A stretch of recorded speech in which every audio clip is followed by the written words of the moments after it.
The left hand has been called the devil's hand. In Latin, the word for left is sinister. That is not a coincidence, and it is not a metaphor. The same word that once meant nothing more than the left side slowly hardened into the word for evil, for unlucky, for the thing that goes wrong behind your back. For most of recorded history, being born left-handed was not a quirk, it was a mark. About 1 in 10 people are left-handed. That number has barely moved.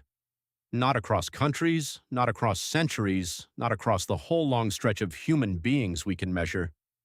Roughly 10% everywhere, always.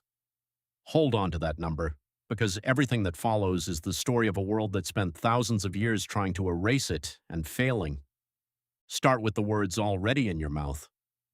When you call someone dexterous, you are praising them with the Latin word for right. When you call a clever move adroit, you are borrowing the French phrase adroit, to the right. Skill lives on the right side. Now turn the other way. When something is gauche, clumsy, socially wrong, you are using the French word for left. When a plan is sinister, you are using the Latin word for left. You insult things by calling them left-handed, and you have no idea you are doing it. This bias is not sitting in some old book. It is stitched into the language you think in. Where did it come from? Look up.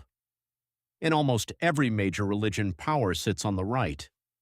In the Bible, the faithful are placed at the right hand of God. In the Gospel of Matthew, at the final judgment, the saved are the sheep gathered on the right, and the damned are the goats driven to the left. Blessings are given with the right hand. Oaths are sworn on it. Across much of the world, you eat with your right hand and reserve the left for the unclean work nobody discusses at the table. The right was holy, the left was what was left over. Then the fear grew teeth. In early modern Europe, through the long centuries of witch trials, the left hand stopped being merely unclean and became actively dangerous. The devil, people said, baptized his followers with his left hand. Witches were believed to greet him with the left, to dance their Sabbaths turning leftward against the path of the sun in the direction they called widdershins. A birthmark on the left side of the body could be read as the devil's own signature. In a world scanning every neighbor for proof of a pact with darkness, being different with your hands was not a small thing. It was evidence. So people set out to correct it, and this is the part that is not ancient at all. This happened to people who are still alive. For generations, left-handed children had their left hands tied behind their backs or bound flat to the desk, so the right hand had no choice but to learn. They were slapped, shamed, rapped across the knuckles with a ruler. In classrooms across Europe and America well into the 20th century, left-handedness was treated as a bad habit to be broken, like slouching or biting your nails. Your own grandparents may have been switched this way. Many of them never mentioned it.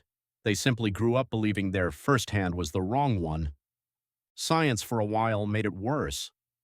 In the late 19th century, the Italian criminologist Cesare Lombroso, one of the founders of modern criminology, went hunting for the physical signatures of a born criminal.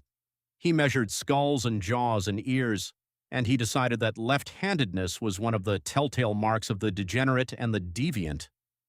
Where the honest man was right-handed, he claimed the criminal and the so-called savage leaned left. It was superstition wearing a lab coat, but the lab coat was enough, and for decades educated people repeated it as fact. Here is the paradox.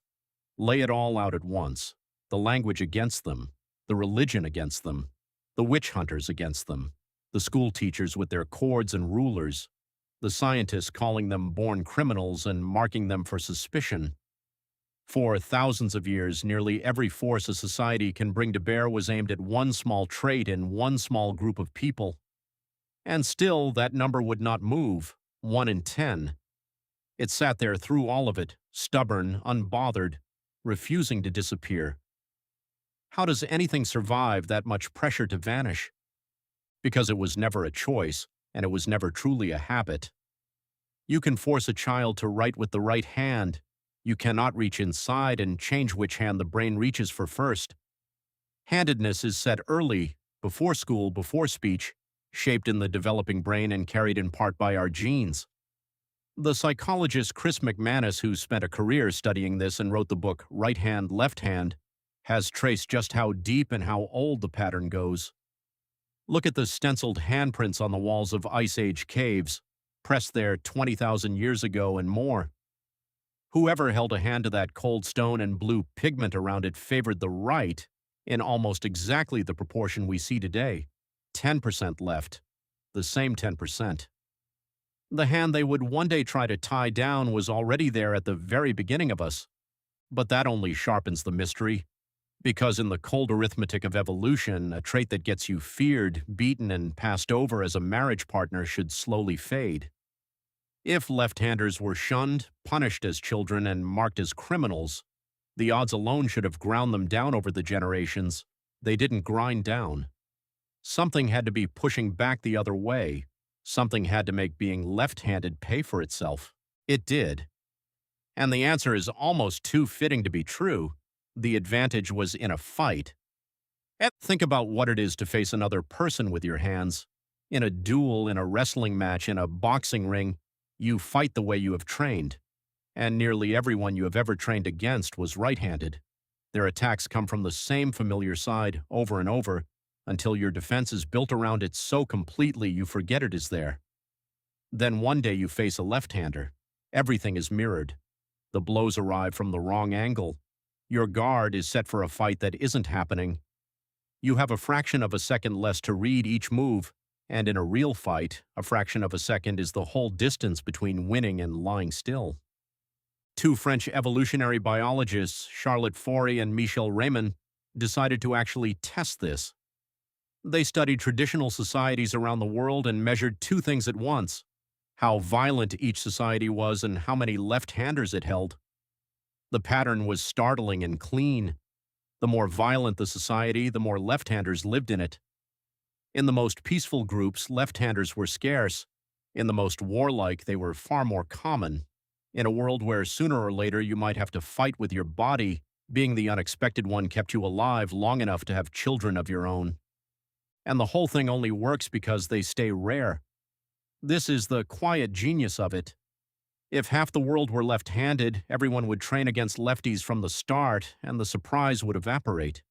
The advantage exists precisely because left-handers are the minority. The rarer they are, the larger the edge. But the larger the edge, the more of them survive, which makes them slightly more common, which shrinks the edge again. Biologists have a name for this seesaw.